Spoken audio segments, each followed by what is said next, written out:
우리 기도하시겠습니다. 주 하나님 감사합니다. 주께서 귀한 터치 전도를 허락해 주셔서 감사합니다. 인맥 특치 기간에도 주의 성령의 터치하심과 또한 우리를 통한 성령 터치가 이루어지게 하시고 인맥 터치가 이루어질 수 있도록 역사해 주옵소서. 처음 시작은 미약하다 할지라도 갈수록 창대케 되는 놀라운 역사들이 주여 이루어지기를 소망하며 예수님의 이름으로 기도하옵나이다. 아멘. 오늘 또 사회도 보시고 또 기도도 해주시고 또 성경도 읽으시고 감사합니다. 오늘은 장수명 집사님 이번 주간에 계속 나오셔서 제가 평상시에 이렇게 느끼던 거 한번 이야기하고 싶습니다. 장수명 집사님 보면 든든한 큰 나무와 같은 그러한 기둥과 같은 분이다라는 생각을 예전부터 늘 가졌습니다. 그래서 예전에 기도를 이렇게 부탁을 하든지 할 때는 항상 중직자와 그 그룹에 항상 넣어서 기도를 주일날 부탁도 하고 그렇게 했던 거 혹시 기억나시는지 모르겠습니다. 제 마음속에는 항상 그랬습니다. 왜냐하면 이렇게 보면 생각이 좀 깊으시고 또 오늘 기도해 주신 것도 보세요. 기도가 긍정적인 기도입니다. 뭐를 해달라는 기도보다는 하나님께서 행하신 일들에 대한 기도, 그런 것을 볼 수가 있습니다. 저는 그래서 늘 마음속에 우리 교회에 기둥처럼 쓰임받았으면 좋겠다. 저는 그런 마음으로 이 장로 그룹에 빨리 들어갈 수 있으면 좋겠다는 생각을 오래전부터 늘 하고 있었습니다. 그러나 이제 그런 표현들을 잘 못했지만 제 마음의 중심에 그런 마음이 있었고요. 또 변옥자 권사님 같은 경우도 항상 기도를 부탁할 때에도 여기 안 계시지만 오늘은 또 못 나오셨네요. 저는 장로 그룹에 항상 이렇게 넣고 지금도 주일날 장로님들이 기도를 할 때 변옥자 권사님을 그 자리에 항상 놓고 있었습니다. 고마운 거죠. 감사한 거죠. 변함이 없는 그러한 모습을 볼 때 그랬습니다.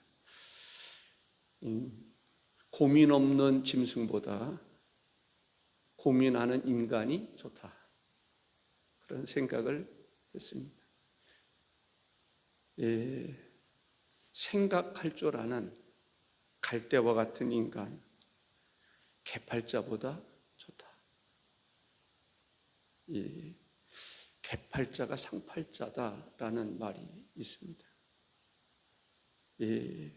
편하게 놀다가 먹고 자는 개가 분주하고 고생스럽게 일하는 본인보다 부럽다. 그런 이야기입니다. 이는 자신의 일이 힘들고 분주하고 고생스러울 때 주로 쓰는 말이기도 합니다. 인간은 고민하기도 하고 또 괴롭고 힘들 때가 있습니다. 그것이 인생입니다. 그러한 것이 없는 사람은 없을 것입니다. 그런 가운데서도 행복을 추구하고 행복의 가치를 찾아내면서 살아가는 것이 인간입니다. 인생을 광야 40년에 비유하기도 합니다. 광야 40년 희로애락이 있는데 저는 마음속에 이런 생각이 있습니다. 항상 좋은 것 생각하고 좋은 말하고 그리고 좋은 것 느끼고 행복하게 살면 좋겠다. 사람이 살아가는데 늘 이왕이면 좋은 말하고 좋은 생각하고 좋은 거 느끼고 행복하게 살아갔으면 좋겠다. 사람이 살아가는 것은 환경이 비슷할 때가 많이 있습니다. 그런데 어떤 사람들은 아까도 말씀드렸던 것처럼 기도를 할 때도 항상 감사가 있고 희망이 있고 꿈이 있는 기도를 하는 사람이 있는가 하면, 어떤 사람은 맨날 달라고만 하는 그런, 즐길 줄 모르고 누릴 줄 모르는 사람들이 있습니다. 저는 광야 40년을 우리가 인생이라고 봤을 때 이런 생각을 했습니다. 모세나 여호수아나 이런 사람들은 열심히 살아갔던 사람이에요. 무슨 일에? 선한 일에, 하나님의 일에 열심히 살아갔던 사람인 것을 보게 됩니다. 이런 생각을 저는 할 때가 있어요.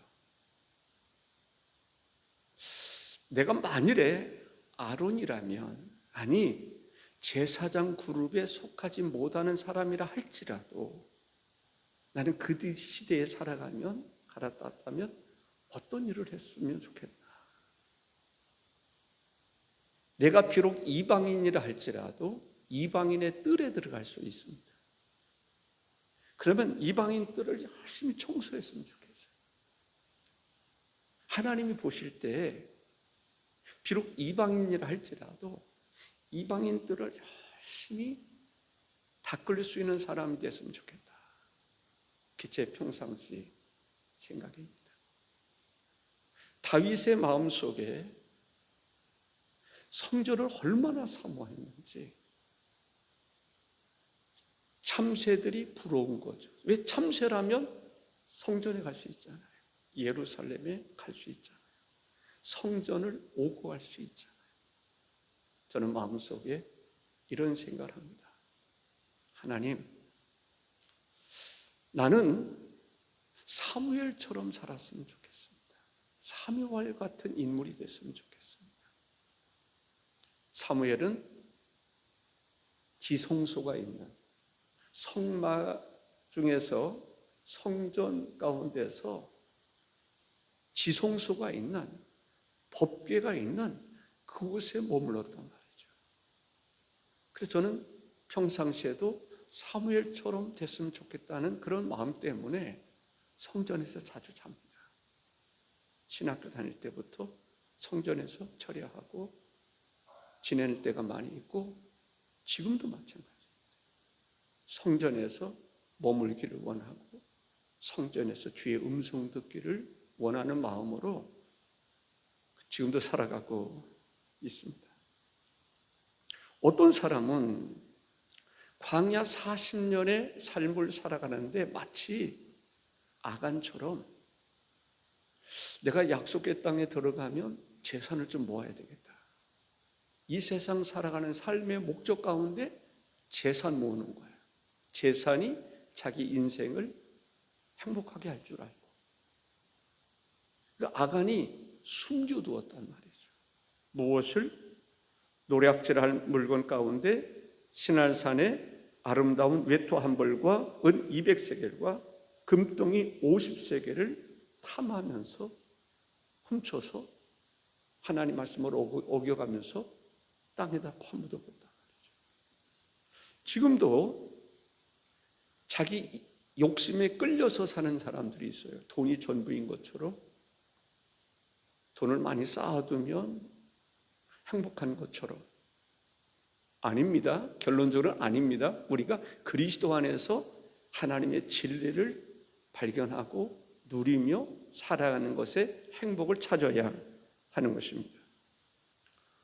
어떤 사람은 바른 주관 없이 이기적인 삶을 살아가는 사람들이 있습니다.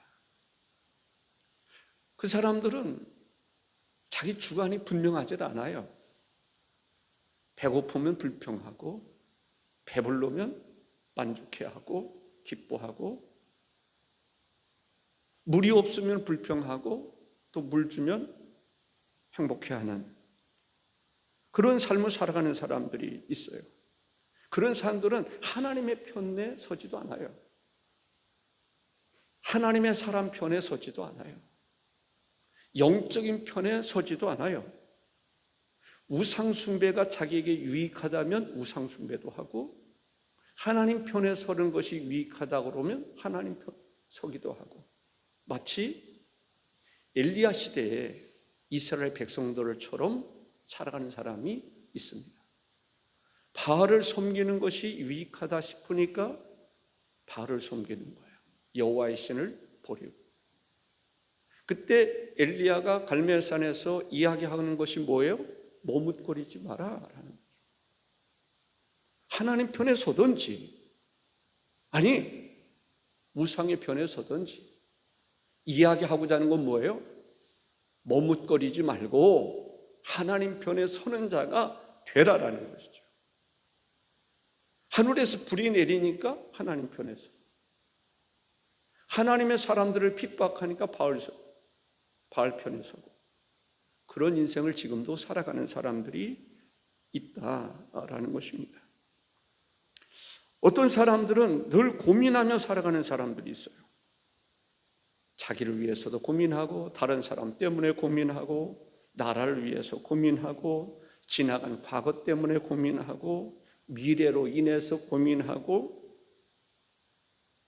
돈 때문에 고민하고, 하나님께서 만나를 주셨어도 은혜 가운데서도 혹시 만나가 그치면 어떻게 하나 고민하는 사람들이 있습니다.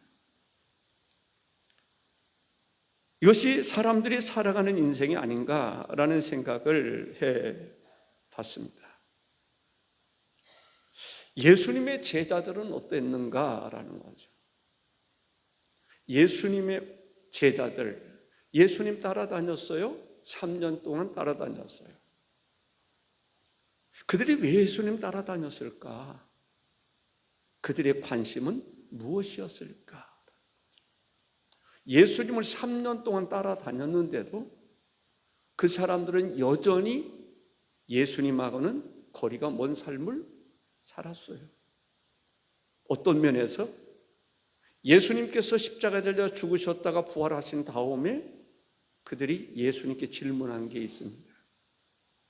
나라의 회복이 언제 이루어질 것이냐? 라고 하는 질문입니다.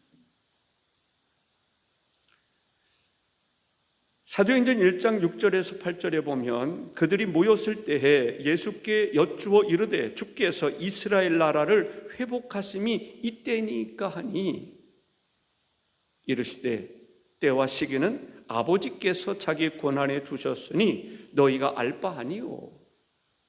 그건 너희들이 알 바가 아니야. 그런데 관심 꺼. 그 얘기입니다. 너희들이 관심을 가져야 될 것은 오직 성령이 너에게 임하시면 너희가 권능을 받고 예루살렘과 온 유대와 사마리아와 땅끝까지 이르러 내 증인이 되리라 하시니라. 너희들이 관심을 가져야 되는 것은 나라의 회복의 문제가 아니야. 전 세계를 복음화시키는 거야. 하나님의 복음을 증거하는 것이 너희가 해야 할 일이다 라는 얘기를 하게 됩니다. 그때가 언제입니까? 예수님께서 십자가에 달려 죽으셨다가 부활하셨을 때라고 하는 것을 알 수가 있습니다.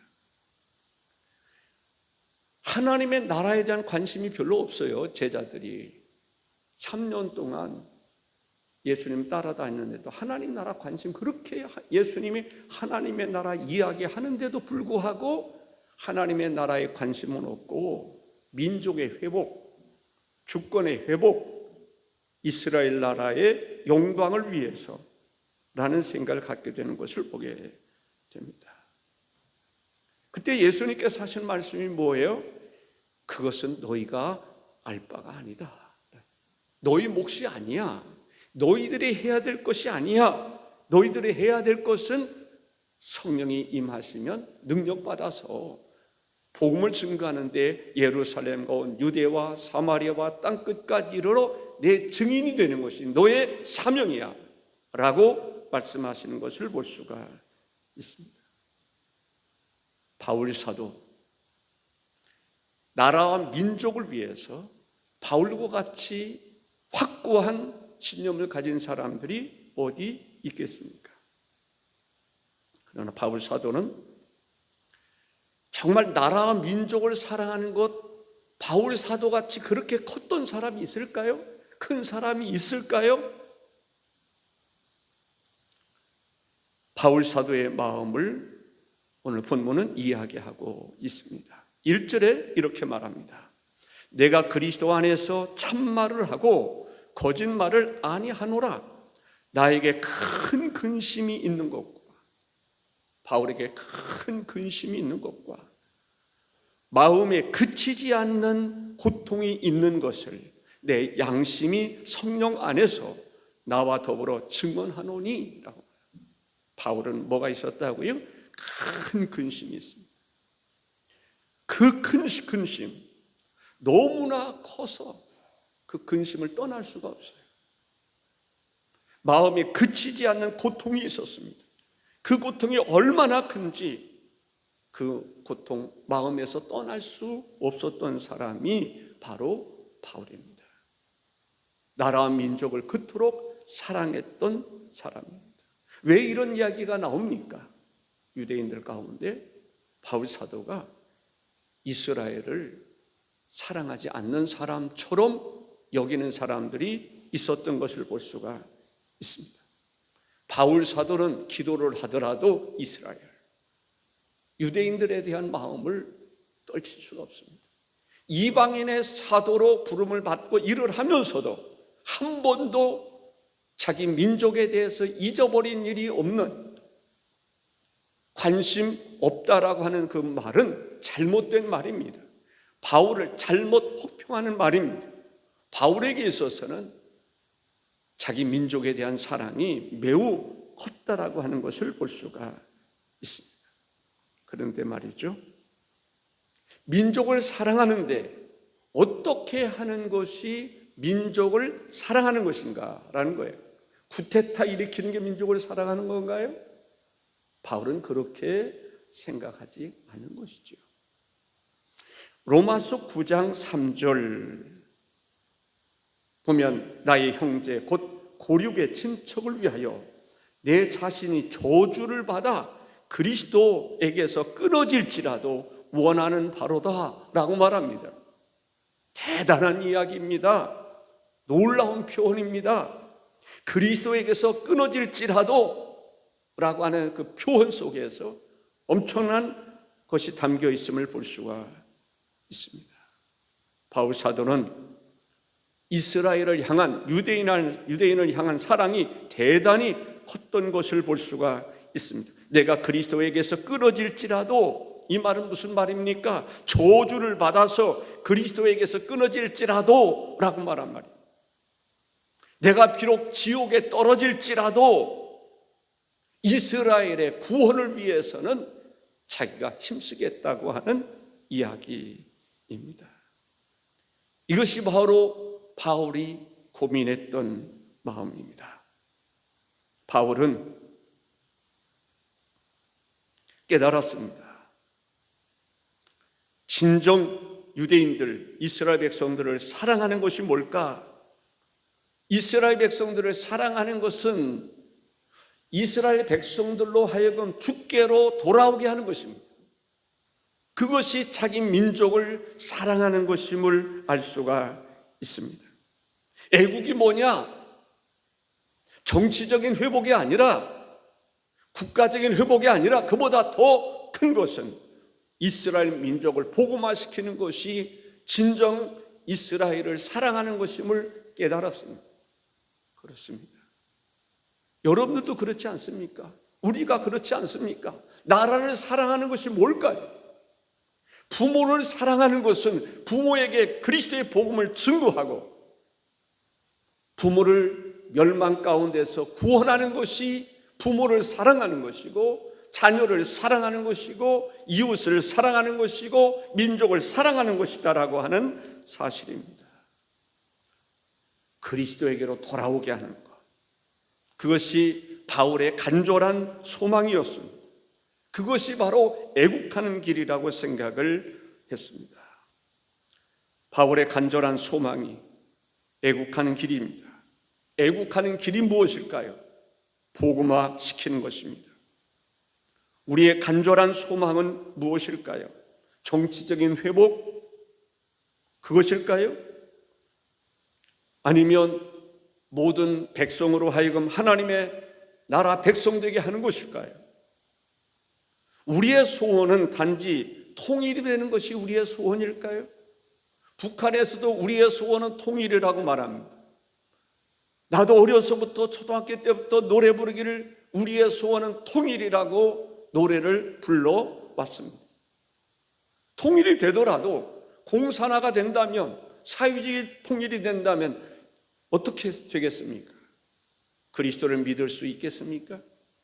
그래서 우리는 한결같이 복음 통일이야말로 이북의 우리 사랑하는 형제들을 주께로 인도하는 길이고 그들을 구원하는 길이고 그것이 바로 복음 통일이다라고 하는 것입니다. 그것이 하나님께서 기뻐하시는 것이죠. 그래서 우리는 복음 통일을 이루어야 될 줄로 믿습니다. 예수님의 재림, 예수님 재림의 징조가 있는데 마태복음 24장에 보면 처처의 기근과 지진이 있으리니 재난의 시작이다 라고 하는 말씀이 있습니다. 그런데 성경이 또 한 가지 분명히 이야기하고 있는 것은 예수 그리스도의 재림 전에 이스라엘의 회복이 이루어질 것이다. 영적인 회복이 일어날 거예요. 이스라엘이 나라를 회복할 것이고 그리고 이스라엘을 하나님께서 잊어버리지 아니하시고 구원하실 것이다. 이스라엘에게 복음이 증거되는 것이 말세의 징조다라는 거죠. 지금 그러한 역사가 활발하게 이루어지고 있는 것을 보면서 때가 임박해 왔다라고 하는 것을 우리는 알 수가 있는 것입니다. 하나님께서 이스라엘을 사랑하십니다. 이것을 누가 정확하게 꿰뚫어 볼 수 있었어요? 바울이라고 하는 사람이 그것을 꿰뚫어 볼 수 있었던 것이죠. 그래서 이스라엘의 회복을 위해서 영적인 회복이 있죠. 예수 그리스도를 통한 구원의 그 소식을 바울은 유대인들에게도 전하고 싶었던 거예요. 얼마나 내가 비록 음부로 떨어질지라도 그래서 이스라엘이 회복될 수만 있다면, 복음화될 수만 있다면 내가 지옥에 떨어진다 할지라도 내가 진정으로 원하는 바라 라고 얘기를 합니다. 하나님께서 바울이라고 하는 사람을 이방인의 사도로 불러주셨습니다. 다시 말한다면 하나님의 복음은 유대인들 뿐만 아니라 온 유대와 사마리아와 땅끝까지 이방인들까지 구원하시는 것이 하나님의 뜻이라고 하는 것을 바울이 알고 다른 사람들이 유대인을 대상으로 복음을 증거한다면 하나님께서 자기를 이방을 대상으로 복음을 증거하는 사명을 주셨다고 하는 확신을 바울이 갖게 된 것입니다. 그러다 보니까 어떤 사람들은 오해하는 거예요. 바울이 이방인의 사도로 일한다고 한다면 그럼 유대인을 버렸는가? 절대 그렇지 않다라고 하는 것을 이야기하고 있음을 볼 수가 있습니다. 유대인들을 얼마나 사랑하셨는지. 안식일이 되면 유대인들이 어디에 모입니까? 회당에 모입니다. 예수님이 그러하셨던 것처럼 바울 사도가 안식일이 되면 회당에 가서 예수 그리스도의 복음을 증거하는데 어떤 사람은 믿고 즐거워하지만 어떤 사람들은 반대하는 사람이 있어요. 바울을 박해하는 사람이 있어요. 죽이려고 하는 사람이 있어요. 매질하는 사람이 있어요.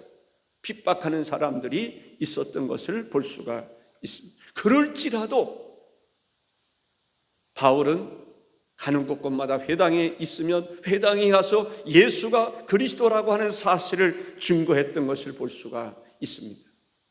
자기는 마지막 로마에 가서도 복음을 증거하고 싶었습니다.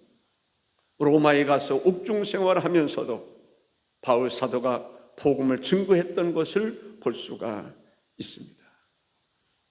우리 그리스도인들은 애국자가 될 수밖에 없어요. 진정한 애국이 뭐예요? 나라와 민족을 위해서 기도하는 거예요. 공산화가 아니라 자유민주주의 속에서 하나님의 복음화 되는 것이 신앙의 자유를 보장받고 신앙의 자유 가운데서 신앙생활을 하는 것이 그리스도인들의 기도 제목 아닙니까?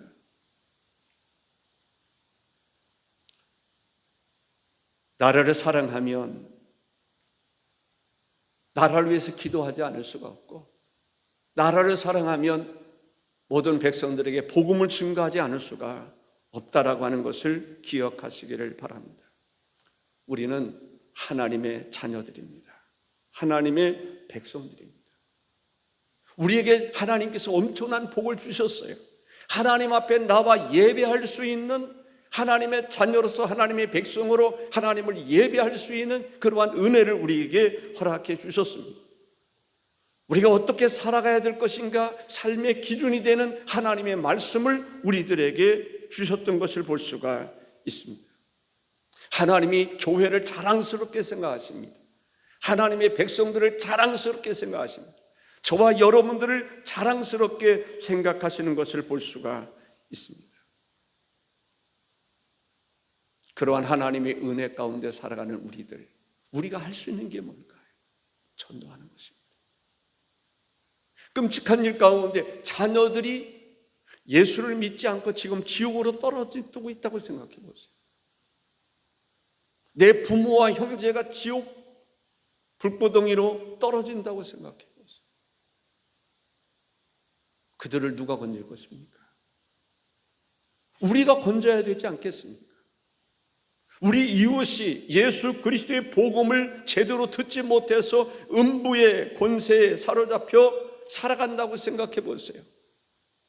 그들을 이끌어 드릴 수 있는, 구원할 수 있는 것이 무엇입니까? 우리의 전도라는 것입니다. 그래서 인맥이 됐든지 사랑이 됐든지 성령이 됐든지 어떤 방법을 통해서라도 구원이 우선입니다. 바울이 이스라엘의 구원을 위해서 자기가 지옥에 떨어진다 할지라도 원하는 바라고 말하고 있습니다. 하나님께서 보내시면 어느 곳이든지 가오리다 라고 말하고 갔던 사람이 바울이었음을 보게 됩니다. 이 새벽 우리가 바울의 마음을 좀 더 헤아려서 우리도 이 민족을 사랑하는 것은 민족의 복음화인 것입니다. 이웃을 사랑하고 내 가족을 사랑하는 것은 바로 그들에게 그리스도의 복음을 증거해서 구원의 확신 가운데 살아가도록 하는 것입니다. 복음의 일꾼들이 되게 하는 것입니다. 하나님의 은총이 여러분 모두에게 가득가득 하시기를 주의 이름으로 축복합니다. 기도하겠습니다. 존귀하신 주 하나님 아버지, 감사합니다. 터치전도를 통해서 오늘 특별히 이번 주에는 인맥 터치 주간입니다. 인맥 터치 주간에서 수고하는 그러한 분과장을 비롯해서 분원들에게 함께 하시고 이번 기회를 통해서 하나님 앞에 존귀하게 크게 쓰임받을 수 있는 그러한 꿈과 비전을 가질 수 있도록 인도하여 주옵소서. 성령의 도우심이 매일같이 이 새벽마다 넘치게 하옵소서. 예수님의 이름으로 감사하며 기도하옵나이다. 아멘.